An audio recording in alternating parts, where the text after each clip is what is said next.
Also an advisor to former Governor Bush, and he joins me here in Miami. Good to see you, Chairman. Great to be with you. Let's talk about these headlines and the fact that the campaign that's yet to announce, I mean, we're expecting to hear him announce it on Monday, has already had some problems dealing with what has been a pre-campaign.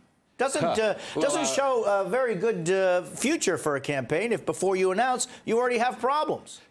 Well, there's a great disconnect, obviously, between the campaign and some reporters covering the campaign. I mean, sometimes I think those reporters would take on Santa Claus on Christmas Eve. I mean, you know, really the campaign's going great by all accounts. The game plan, we check every box.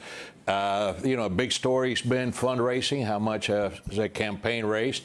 And I'm saying to myself, my gosh, you know, the expectations are not met. That's horrible. I'm saying, look, if we raised half of what the press is reporting we ought to raise, it's still going to be significantly more than anybody else. And so normal headlines in business, in personal life, in politics is that Jeb is ahead by a big number.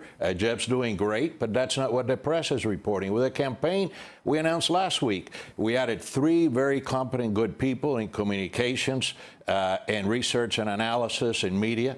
And then we said, hey, we're switching, you know, if it was baseball, we're switching the general manager to manager and the manager to general manager, and the world's coming to an end. The campaign's going great, the mood is great, and the governor is having a joyous time running his effort. All right, so let's talk about what others are saying about it. Let's remove the press from it a bit, because, okay, I'll take that criticism at face value. On Wednesday, Republican Senator Coburn said just because Bush is Bush, he's going to have a problem. He's going to lose 47% of the American people just because his name is Bush. This is not a press guy like me, Mr. Cardenas. This is Coburn, who happens to have an R by his side. Yeah, I love Tom Coburn. He's been a great senator. I'm sad he's had to move. You know, he'll have to move on. I love him. I think he's a true leader. All right, so I'm marking on my calendar in November, calling Tom Coburn, who I care for, and say, Tom, I said, you said back in June that Jeb had these difficult... All right, so you don't think that's a valid point? Of course not. There are people in this country, up to 47%, according to Coburn, that really do not stomach the Bush last name.